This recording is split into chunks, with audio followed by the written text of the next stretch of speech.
తెలంగాణలో real estate రంగం game changer గా మారబోతుందా? రాష్ట్ర వ్యాప్తంగా భూములు, ఫ్లాట్లు, అపార్ట్మెంట్ల మార్కెట్ విలువను భారీగా సవరించేందుకు ప్రభుత్వం సిద్ధమవుతుందా?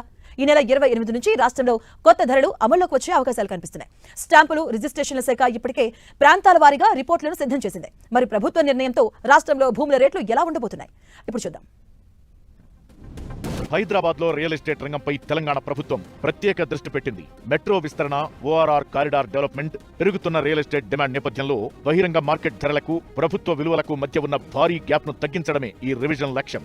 ముఖ్యంగా ఓఆర్ఆర్ లోపల హెచ్ఎండిఏ పరిధిలో భూముల ధరలు కోట్లలో పలుకుతున్నాయి. అయితే అధికారిక విలువలు మాత్రం చాలా తక్కువగా ఉందని, భారీ రెవెన్యూ నష్టం వస్తోందని ప్రభుత్వం అంచనా వేస్తోంది. ఓపెన్ ప్లాట్ల మార్కెట్లో అయితే హై వోల్టేజ్ పెంపు కనిపించనుంది.